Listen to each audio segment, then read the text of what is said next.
আজকের খুতবায় আমি সূরাতুন নাহলের একটিমাত্র আয়াত নিয়ে কথা বলবো। সূরাতুন নাহল কোরআনের ১৬তম সূরা আর এটি ৭২ নম্বর আয়াত। আমি শুরুতেই এর অনুবাদ করছি। আল্লাহু জাআলা লাকুম মিন আনফুসিকুম আজওয়াজা, আর আল্লাহ তোমাদের জন্য তোমাদের থেকে জোড়া সৃষ্টি করেছেন। ওয়া জাআলা লাকুম মিন আজওয়াজিকুম বানিন, এবং তোমাদের যুগল হতে তোমাদের জন্য সন্তান সৃষ্টি করেছেন। ওয়া হাফাদা, এবং যারা তোমাদের সেবায় নিয়োজিত। এর অর্থ নাতি নাতনিও হয়, একটু পরে নিয়ে কথা বলছি। তাহলে এর দ্বারা সন্তান সন্ততি এবং নাতি নাতনিও বোঝায়। ওয়ারাযাকাকুম মিনাত তাইয়্যিবাত, সকল উত্তম ও পবিত্র উৎস থেকে তিনি তোমাদেরকে রিজিক দিয়েছেন। আফাবিল বাতিলি মিনুন, এত সব কিছুর পরেও কি তারা ভিত্তিহীন বাতিল জিনিসের উপর বিশ্বাস করবে? অবিনিয়ামাতিল্লাহি হুম ইয়াকফুরুন, আর আল্লাহর অনুগ্রহকে তারা অস্বীকার করবে। এই আয়াতটি মূলত আল্লাহ আযজা ওয়া জাল্লার পক্ষ থেকে একটা গভীর অর্থপূর্ণ বার্তা। আমি আশা করছি যে কয়েক মিনিট আপনাদের সাথে ব্যয় করব। এই সময়ে অন্তত আমরা আয়াতটির কিছু অংশ নিয়ে আলোচনা করতে পারব, নিশ্চিতভাবেই সব কিছু না। কোরআনের বিভিন্ন স্থানে আল্লাহ আমাদের প্রতি তার অনুগ্রহের কথা জানিয়েছেন। তিনি আমাদের চারপাশে যে সুন্দর সুন্দর জিনিসগুলো সৃষ্টি করেছেন, যা আমাদের সেবা দিয়ে যাচ্ছে বা কল্যাণে আসছে, আর আমাদের উচিত এগুলো নিয়ে ভাবা এবং এগুলোর জন্য আল্লাহর নিকট কৃতজ্ঞ হওয়া। স্পষ্টত এই আয়াতের মূল কথাও আল্লাহর প্রতি কৃতজ্ঞ হওয়া, কারণ আয়াতটি শেষ হয়েছে একথা বলে, অবিনিয়ামাতিল্লাহি হুম ইয়াকফুরুন, যে তারা আল্লাহর অনুগ্রহের প্রতি কৃতজ্ঞ। যদি এখান থেকে একটু পেছনে এসে লক্ষ্য করেন তাহলে বুঝতে পারবেন এই আয়াতে যা কিছু বর্ণিত হয়েছে সব কিছুর জন্য আমার আল্লাহর প্রতি কৃতজ্ঞ হওয়া উচিত। তাহলে স্পাউস, স্বামী এবং স্ত্রী, সন্তান, নাতি নাতনি ছাড়িয়ে আরও যারা আছে, একটু পরে এ নিয়ে কথা বলছি, আমার জীবনের সকল মানুষের জন্যই আমার কৃতজ্ঞ হওয়া উচিত। এটা তো দেখা যাচ্ছে বিশাল একটা চ্যালেঞ্জ, কারণ একটা আপেলের জন্য কৃতজ্ঞ হওয়া খুব সহজ, একটা গাড়ির জন্য কৃতজ্ঞ হওয়া খুব সহজ, কারণ গাড়িটা আপনি যা চান তাই করে। আবার খাবারের জন্য কৃতজ্ঞ হওয়া অনেক সহজ, কারণ এটি আমাদের সাথে সাথে পুষ্টি যোগায়। আপনার চাকরির জন্য কৃতজ্ঞ হওয়া সহজ, কারণ দিন শেষে আপনি বেতন পাচ্ছেন।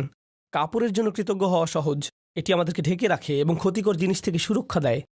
তো এমন সব জিনিসের জন্য কৃতজ্ঞ হওয়া খুবই সহজ, যেসব জিনিসের সুবিধা আমি তাৎক্ষণিকভাবে প্রত্যক্ষ করি, কিন্তু আমি বুঝতে পারছি না স্বামী, স্ত্রী, সন্তান এদের জন্য কিভাবে কৃতজ্ঞ হব। মানে বিষয়টা বেশ জটিল আকার ধারণ করতে পারে। সিরিয়াসলি, আপনি তাদেরকে দেখেছেন? তারাও আশীর্বাদ। আপনি আমার বাবাকে চেনেন, উনিও কি আশীর্বাদ? আমার বাচ্চাদের কখনো দেখেছেন তারা কিভাবে আমার সাথে কথা বলে জানেন? তারা আমার জন্য অনুগ্রহ।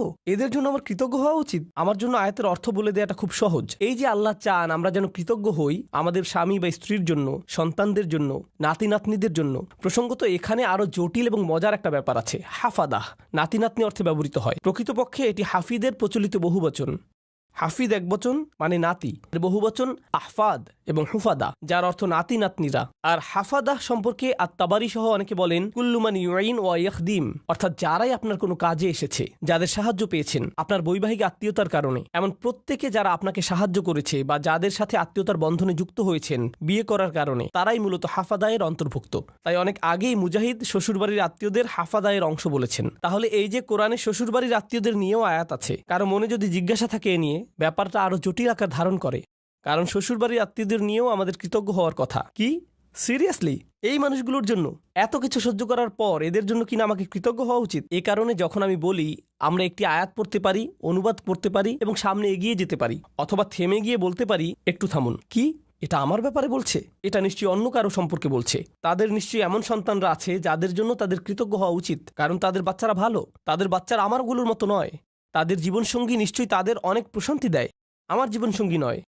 আমারগুলো কেবল আমাকে দুশ্চিন্তা এবং কষ্ট দেয় আর তর্ক করে। তাদের কাছ থেকে শুধু এটাই পাই। তারা তো আমাকে কৃতজ্ঞ হওয়ার কোনো কারণই দেয় না। ওরা সহজে কৃতজ্ঞ হতে পারে কারণ ওরা আল্লাহর নিয়ামত পেয়েছে, কিন্তু আমার পক্ষে তো এই পরিবারের জন্য কৃতজ্ঞ হওয়া সম্ভব না। আমার জীবনে তো তাদের মতো শান্তি নেই। আল্লাহ এখানে এরকম কোনো ব্যতিক্রম তৈরি করেননি। প্রসঙ্গত তোমাদের যাদের ভালো সন্তান, ভালো নাতি নাতনি, চমৎকার শ্বশুরবাড়ি এবং অসাধারণ স্ত্রী আছে, তাদের উচিত কৃতজ্ঞ হওয়া। বাকিরা অনলাইনে অভিযোগ করতে পারো আর এই নিয়ে মিম বানাতে পারো। না, এভাবে কোনো পার্থক্য করা হয়নি। এটা সবার জন্য বলা হয়েছে।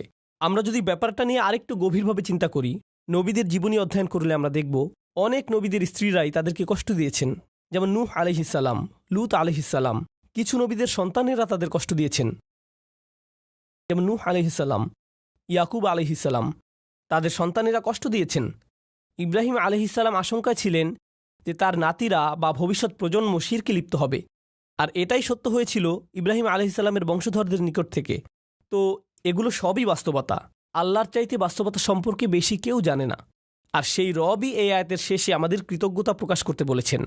তাই আজকের খুতবায় প্রথমে আমি আপনাদের কাছে ধাঁধার মতো প্রায় ব্যাপারটা বর্ণনা করতে চাচ্ছি, কিভাবে আমরা এর সমাধান করব বা কিভাবে আমরা এর প্রকৃত অর্থ বুঝব। কারণ আল্লাহ আজ্জা ওয়া জাল্লা আমাদের আদেশ করছেন বা তিনি মূলত অভিযোগ করছেন যে আফালা ইয়াতাদাব্বারুন আল কোরআন আম আলা কুলুবিন আকফালুহা, তারা কি কোরআন নিয়ে গভীরভাবে চিন্তা করে না, নাকি তাদের অন্তরে নিজস্ব তালা পড়ে গেছে যে যদি আল্লাহ যা বলেছেন তা নিয়ে চিন্তা করতে অপারগতা জানাই এবং গভীরভাবে না ভাবি, তাহলে সম্ভবত আমার অন্তরে হয়তো এখনও কোনো তালা পড়ে আছে, হয়তো আমি মন দিয়ে বিষয়টা ভাবছি না, নিজের জীবনে এর বাস্তব প্রয়োগ ঘটাচ্ছি না, ফলে এর গভীর অর্থ আমি বুঝতে পারছি না। আমি দোয়া করছি আমরা তার আয়াত নিয়ে গভীরভাবে চিন্তা করার সময় তিনি যেন আমাদের সবার অন্তরের তালা খুলে দেন। এখন আসুন আমরা আবার আয়াতে ফিরে যাই, এর শেষাংশে একটু মনোযোগ দেই। তিনি বলেছেন আফা বিল বাতিলি মিনুন অবিনিয়ামাতিল্লাহি হুম ইয়াকফুরুন, তারা কি মিথ্যায় বিশ্বাস করবে? আশ্চর্যজনক একটা বাক্য, তারা কি মিথ্যায় বিশ্বাস করবে? এমন আয়াতের ক্ষেত্রে আপনি কল্পনা করতেন যদি আয়াতের শুরুটা শিরক বা মিথ্যা প্রভু নিয়ে হতো এবং বলা হতো যে তারা আল্লাহ ছাড়া অন্য কারো ইবাদত করে, এরপর তারা বাতিলে বিশ্বাস করে, এমন একটি জায়গায় আলোচনাটি যথোপযুক্ত ছিল। কিন্তু আলোচনাটি এরকম নয়। কথাটা এমন ছিল যে তিনি তোমাদের মধ্য থেকে তোমাদেরকে দিয়েছেন স্ত্রী, সন্তান, নাতি নাতনি, শ্বশুরবাড়ি, বড় পরিবার এবং যারা তোমাদের সহযোগিতা করে এসব, এবং তারপর বলা হলো এরপরও কি তারা বাতিলকে বিশ্বাস করবে? সুবহানাল্লাহ, এ কথাটা এখানে কেন? তো আরেকটা ধাঁধা, আমি একটা ধাঁধার উপর আরেকটা ধাঁধা যোগ করছি, তাই না? তারা কি মিথ্যায় বিশ্বাস করবে? এখানে মিথ্যার বিপরীত হলো সত্য, তাই না? আফাবিল বাতিলি ইউমিনুন অবিল হাক্কি হুম ইয়াকফুরুন, তারা কি মিথ্যায় বিশ্বাস করবে আর সত্যকে অস্বীকার করবে? কারণ মিথ্যার বিপরীত হলো সত্য। কিন্তু আল্লাহ সত্য শব্দটি বলেননি, বরং তিনি বলছেন আল্লাহর অনুগ্রহ। তিনি আল্লাহর অনুগ্রহ বলছেন এর পরিবর্তে। আর যদি আপনি আল্লাহর অনুগ্রহ শব্দটির বিপরীত শব্দ নেন নাকবা, তখন এর অর্থ দাঁড়াবে তারা কি কাঠিন্যতায় বিশ্বাস করবে?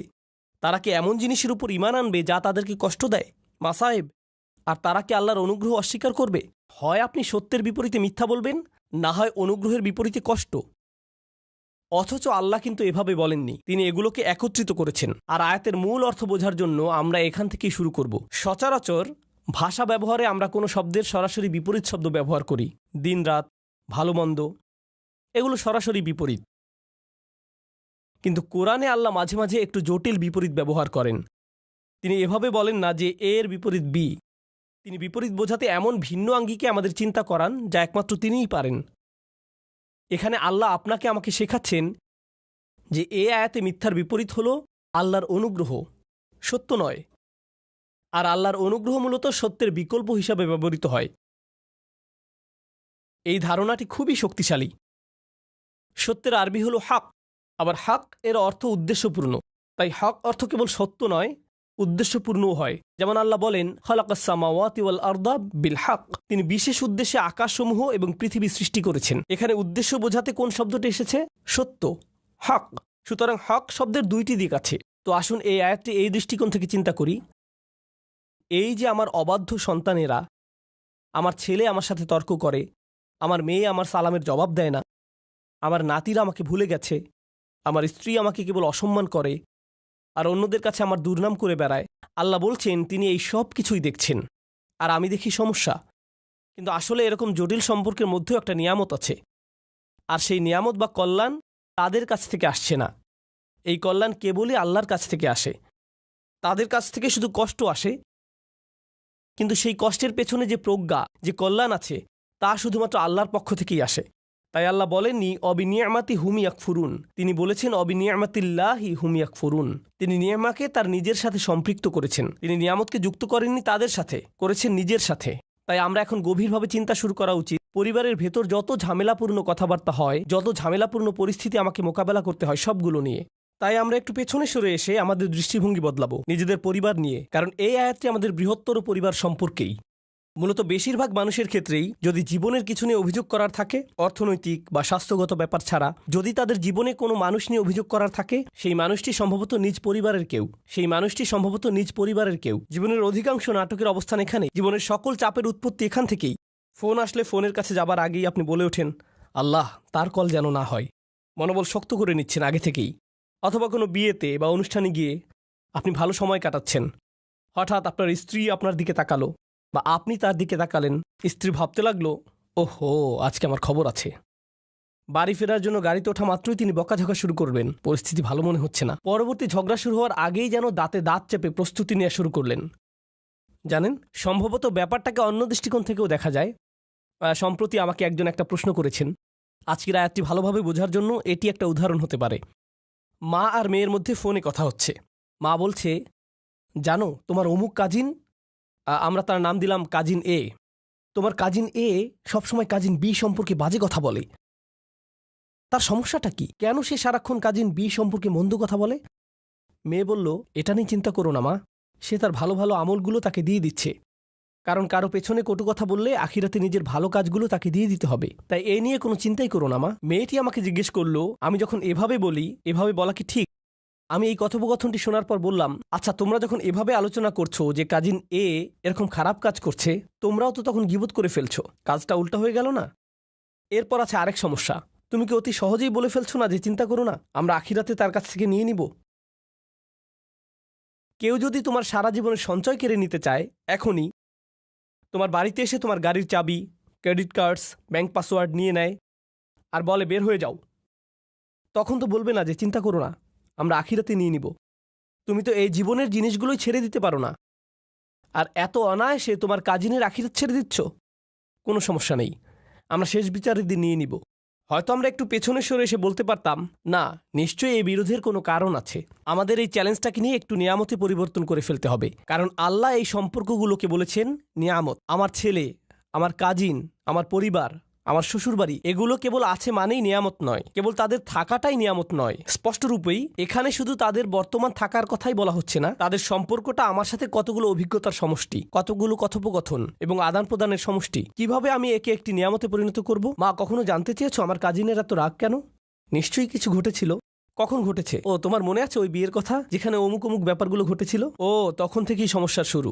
আমরা হয়তো তাদের দুজনকে নিয়ে একসাথে বসতে পারি এবং সমস্যাটার একটা সমাধান করতে পারি। আমরা হয়তো সমস্যাটার সমাপ্তিতে সাহায্য করতে পারি, এটাকে আরো বড় করার পরিবর্তে। এই নিয়ে পেছনে কথা না বলে, অভিযোগ না করে আমরা হয়তো সমাধানের একটা অংশ হতে পারি, যেন পরিবারটি আত্মীয়তার সম্পর্কের মাঝে যে নেয়ামত লুকিয়ে আছে তার অভিজ্ঞতা লাভ করতে পারে। আপনার পরিবারে যে মানুষগুলোর আগমন ঘটে, আমার পরিবারে যে মানুষগুলোর আগমন ঘটে, ভালো হোক বা মন্দ, আল্লাহ একটা উদ্দেশ্যকে সামনে রেখেই তাদেরকে আমাদের জীবনে পাঠিয়েছেন। তার সব কাজেই উদ্দেশ্য থাকে। মাঝে মাঝে আপনি আপনার ভাইকে দেখে ভাবেন, তুমি কিভাবে আমার ভাই?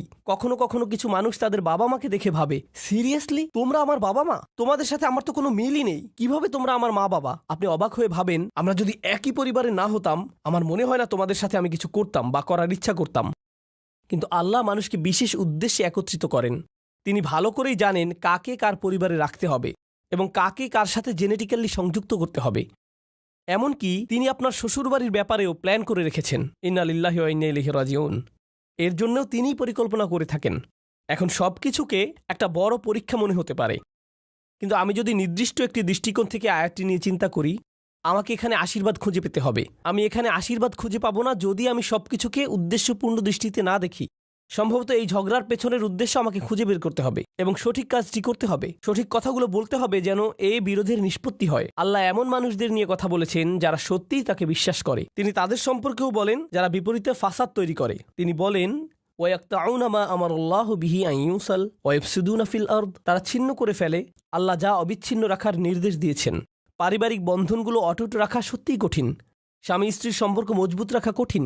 সন্তান সন্ততিদের মাঝে বন্ধন বজায় রাখা কঠিন। ভাই বোনদের মাঝে রাগারাগি তীব্র আকার ধারণ করতে পারে। পিতামাতা এবং সন্তানদের মাঝেও রাগারাগি তীব্র আকার ধারণ করতে পারে।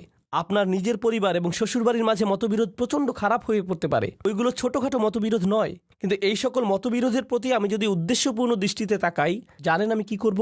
আমি কোনো না কোনোভাবে এটাকে আশীর্বাদে পরিণত করব। আমি এই ঝগড়া সমাধানের একটা উপায় খুঁজে বের করব। আমি এই নিয়ে আলোচনা চালিয়ে যাওয়ার একটা উপায় খুঁজে বের করব। আল্লাহ আমাদের নবীদেরকে এমন সব কঠিন পরিস্থিতিতে ফেলেন, কিন্তু তবুও তারা এতে আল্লাহর নেয়ামত খুঁজে পান, কারণ তারা সব কিছুর দিকে উদ্দেশ্যপূর্ণ দৃষ্টিতে তাকান। তো এটাই আমাদের প্রথম শিক্ষা, আবিনিয়ামাতিল্লাহি হুম ইয়াকফুরুন থেকে। এই আয়াতের আরেকটা দিক আমি নিজেকে এবং আপনাদেরকে স্মরণ করিয়ে দিতে চাই। সেটা হচ্ছে আল্লাহ বলছেন, আল্লাহু জাআলা লাকুম মিন আনফুসিকুম আজওয়াজা। খুবই ভারী কিছু কথা। আল্লাহ কেবল বলেননি যে তিনি তোমাদের জন্য স্ত্রী দিয়েছেন। এটা অনেক সহজ হতো। আল্লাহু জাআলা লাকুম আজওয়াজা, আল্লাহ তোমাদের স্ত্রী দিয়েছেন, যথেষ্ট ছিল। কিন্তু না, আল্লাহু জাআলা লাকুম মিন আনফুসিকুম আজওয়াজান, আল্লাহ তোমাদের মধ্য থেকেই তোমাদের জন্য দিয়েছেন স্ত্রী, তোমাদের মধ্য থেকেই। এটা নিয়ে গভীরভাবে ভাবতে গিয়ে মুফাসসিরগণ চমৎকার কিছু কথা বলেছেন। এই আয়াতে তোমরা কারা? আপনি, আমি, আমরা মানুষ।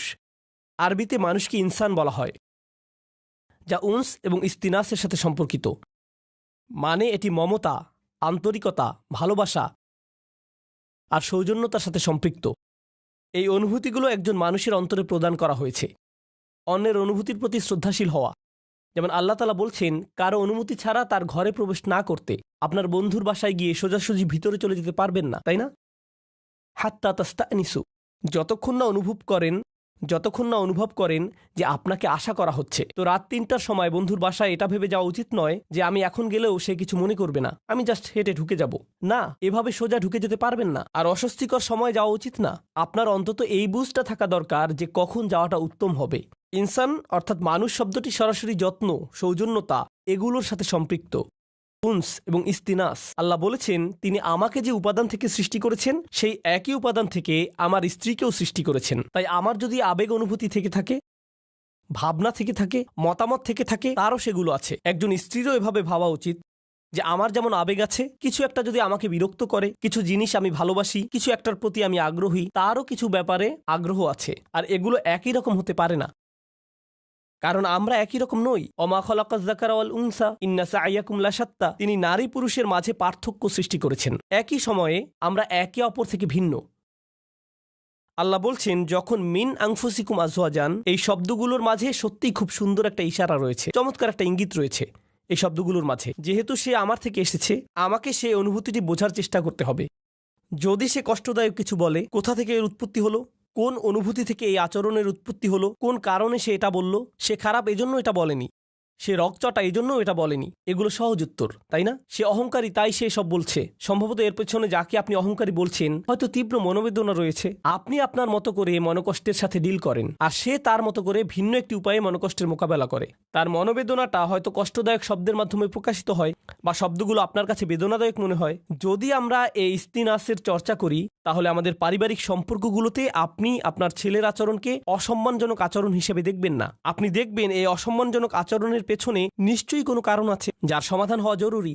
একটা দেয়াল তৈরি হয়েছে যা আপনাকে ভাঙতে হবে আপনার ভালোবাসা এবং সহানুভূতির মাধ্যমে, আর আপনাকে এটা করতে হবে উদ্দেশ্যপূর্ণ উপায়ে। বৃহৎ উদ্দেশ্যটা মাথায় রাখতে হবে। আল্লাহ এই মানুষগুলোকে, যাদের তিনি একটি পারিবারিক সম্পর্কে একত্রিত করেছেন, তিনি চান তারা যেন সংঘবদ্ধ থাকে। আল্লাহ চান তারা যেন তাদের প্রতিবন্ধকতাগুলোকে অতিক্রম করে। আল্লাহু জাআলা লাকুম মিন আনফুসিকুম আজওয়াজান ওয়া জাআলা লাকুম মিন আজওয়াজিকুম বানিনা ওয়া হাফাদা। এই আয়াতগুলোর আরো চমৎকার একটা দিক হলো আল্লাহ তোমাদের দিয়েছেন সন্তান সন্ততি, আল্লাহ তোমাদের দিয়েছেন শ্বশুরবাড়ির আত্মীয় স্বজন, নাতি নাতনি, অন্য মানুষেরা যারা তোমাকে সাহায্য করবে, তোমার উপকারে আসবে। আল্লাহ আযজা ওয়া জাল্লা বলছেন সব শুরু হয়েছে আজওয়াজ থেকে, অর্থাৎ আপনি বিয়ে করেন, আর যখন বিয়ে করেন তখন অন্য একটি পরিবারের সাথে সম্বন্ধ যুক্ত হন। যেহেতু আরেকটি পরিবারের সাথে আপনি এখন সম্পর্কের বন্ধনে আবদ্ধ, একদিন হয়তো চাকরি হারিয়ে ফেললেন বা অন্য কোনো বিপদে পড়লেন, সে সময় হয়তো আপনার স্ত্রীর খালাতো ভাইয়ের এক বন্ধু আপনার বিশাল এক উপকার করলো। জানেন, এই যে সম্পর্কগুলো তৈরি হয়েছে, যেগুলোর মাধ্যমে আল্লাহ আপনাকে সাহায্য করেন, রিজিক প্রদান করেন, এমন সব উপায়ে যা ছিল অকল্পনীয় শুধু ওই আত্মীয়তার কারণে, কারণ ওই আত্মীয়তার মাধ্যমে কানেকশন তৈরি হয়েছিল। তো আল্লাহ আমাদের বলছেন এই সম্পর্কগুলোর দিকেও তাকাও। মানুষের সাথে যে সম্পর্কগুলো তোমাদের আছে আর তোমাদের জীবনে ওই সম্পর্কগুলোর প্রভাব, এগুলো সবই আল্লাহর প্ল্যান। তিনি এগুলো প্রদান করেছেন। যে মানুষগুলো আমার জীবনে এসেছে তিনিই সেগুলো প্রদান করেছেন। এর মানে এটা নয় যে সবাই সবসময় কাজে আসবে, এর মানে এটা নয় যে সবাই খুবই ভালো, কিন্তু এর মানে এটা যে আমাদেরকে সবকিছুর দিকে উদ্দেশ্যপূর্ণ দৃষ্টিতে তাকাতে হবে। এই উদ্দেশ্যটা সবার আগে মাথায় রাখতে হবে। এখন খুতবার শেষ অংশে আমি এই ধাঁধাটার কথা বলবো যা পুরোপুরি এখনো সমাধান করিনি। আফাবিল বাতিলি ইউমিনুন, তারা কি মিথ্যাতে বিশ্বাস করতে থাকবে? এখানে এমনকি মিথ্যার কথা বলা হচ্ছে কেন? এই আয়াতটি হওয়ার কথা কৃতজ্ঞতা এবং অকৃতজ্ঞতা নিয়ে, কিন্তু আল্লাহ একে ঈমান এবং অবিশ্বাসের বিষয় বানিয়ে ফেললেন। ব্যাপারটা কৌতূহল জাগ্রত করে। তাহলে আমরা এখান থেকে কি শিখব? মূলত এখান থেকে আমরা শিখব আমার ঈমান, আমার বিশ্বাস সরাসরি এই ব্যাপারটার সাথে সম্পৃক্ত যে আমি কতটুকু কৃতজ্ঞ। আমি যত বেশি কৃতজ্ঞ আমার ঈমান ততই মজবুত। আমি যত কম কৃতজ্ঞ আমার ঈমান ততই দুর্বল। আমি যদি অসত্য ব্যাপারগুলোর প্রতি বেশি গুরুত্ব প্রদান করি, এখানে বাতিল মানে আমি আমার পরিবারের দিকে তাকালে সমস্যা ছাড়া কিছুই দেখি না। আমি শুধু দেখি এই মানুষগুলোর কারণে আমার জীবন এতটা কঠিন, তারা এটা করেছিল, সেটা করেছিল, অমুক তমুক করেছিল। আপনার মাথায় সবসময় তাদের বিরুদ্ধে অভিযোগের তালিকা ঘুরতে থাকে, যেন আপনার মাথায় এর বসবাস। সর্বদা কল্পনায় বারবার ঝগড়ার সময়টাতে ফিরে যান। আমার এখনো মনে আছে তুমি কি কি করেছিলে, আমার এখনো মনে আছে তুমি কি বলেছিলে। তাদেরকে আপনি ওই ঘটনাগুলোর আলোকেই বিচার করেন। এখন আপনি তাদের দেখেন আপনার সমস্ত কষ্টের মূল হিসেবে। তারা এখন এতটুকুতেই সীমাবদ্ধ হয়ে গেল। এটাই হলো বাতিল। যদিও তারা আপনাকে কষ্ট দিয়েছে, এর পেছনে রয়েছে আল্লাহর নেয়ামত। আপনাকে অবশ্যই সেই নেয়ামত আবিষ্কার করতে হবে। যদি তাদেরকে আপনার জীবনের অভিসম্পাদে সীমিত করে ফেলেন, যদি তাদেরকে জঘন্য মানুষে বা কষ্ট দেয়া মানুষে সীমিত করে ফেলেন, তারা মানুষ, তারা শয়তান নয়। কেউই ফেরেশতা নয় এবং কেউই শয়তান নয়। আল্লাহ ফেরেশতা এবং শয়তান সৃষ্টি করেছেন, তারা ভিন্ন ধরনের প্রজাতি। আমরা মানুষ। এর মানে কি জানেন?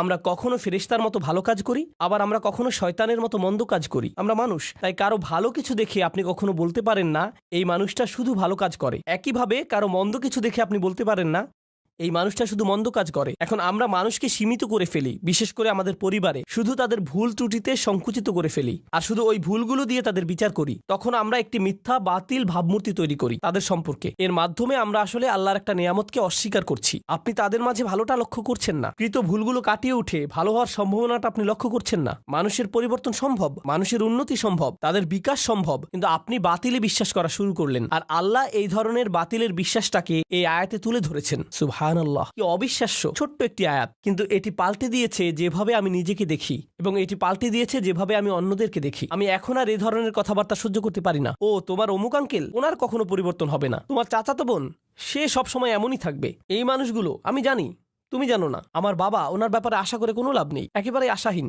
কাউকে এভাবে আশাহীন বলার আমরা কে? কারো ভবিষ্যৎ নির্ধারণ করার আমরা কে? আফাবিল বাতিলি মিনুন অবিনিয়ামাতিল্লাহি হুম ইয়াকফুরুন।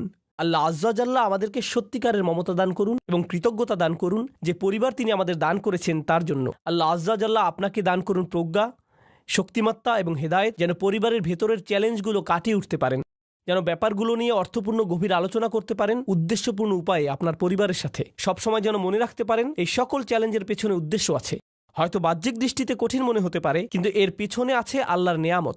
আল্লাহ আজ্জা জাল্লাহ আমাদেরকে ওই নেয়ামতটা দেখার সুযোগ দান করুন এবং যেন কখনো এটা অস্বীকার না করি। আল্লাহ আমাদেরকে তাদের অন্তর্ভুক্ত না করুন যারা মিথ্যা দোষারোপ করে তাদের প্রিয়জনদের যে ভুলগুলো তারা করেছিল তার জন্য, আর আমরা তাদের উপর তা আরোপ করি, আর তাদেরকে সেটা নিয়ে চিরকাল বেঁচে থাকতে হয় আমাদের ভুল অভিযোগ আরোপ নিয়ে। এই ভুলটাই ইয়াকুব আলাইহিসসালামের সন্তানরা করেছিল। তারা তাদের বাবার উপর ভুল একটি অভিযোগ আরোপ করেছিল, ইন্না আবানা লাফি দলালিম মুবিন। আমাদের বাবা বিভ্রান্তিতে হারিয়ে গেছেন, কারণ উনি ইউসুফকে বেশি ভালোবাসেন। উনি অন্যায্য, আমাদের বাবা অন্যায্য এবং বিভ্রান্ত, এটাই আসল কথা। উনি অন্য যা কিছুই বলেন, উনি এসব বলেছেন কারণ উনি ইউসুফকে বেশি ভালোবাসেন। আমি ওনার উপদেশ শুনি না, কারণ আমি জানি উনি পক্ষপাত দুষ্ট। আমি জানি। এখন যেহেতু তারা ওনাকে পক্ষপাতী হিসেবে কল্পনা করে নিয়েছে, ওনার ব্যাপারে একটি বাতিল ধারণা এঁকে নিয়েছে, একই কাজ আমরাও আমাদের পরিবারের সদস্যদের সাথে করতে পারি। আমরা তাদের শরীরে একটি বাতিল স্টিকার লাগিয়ে দিতে পারি। এখন তারা যাই বলুক এগুলোর কোনো অর্থ নেই, কারণ আমরা ইতিমধ্যে মেনে নিয়েছি তাদের সব কথা সেই একই ভুল জায়গা থেকে এসেছে। তাই আমি দোয়া করি পরস্পরের প্রতি এমন করা থেকে আল্লাহ আমাদের রক্ষা করুন এবং আমাদের পরিবারগুলোকে একত্রিত করে তুলুন। আল্লাহ আমাদেরকে সাহায্য করুন যেন কাটিয়ে উঠতে পারি এবং সুস্থ হতে পারি ওই ব্যথাগুলো থেকে যা আমরা তাদের কাছ থেকে পেয়েছি, এবং তিনি আমাদেরকে যে নিয়ামত দান করেছেন তার জন্য যেন সত্যিকার অর্থে কৃতজ্ঞ হতে পারি। বারাকাল্লাহু লি ওয়া লাকুম ফিল কুরআনিল হাকিম ওয়া নাফা'নি ওয়া ইয়্যাকুম বিল আয়াতি ওয়া যিকরিল হাকিম।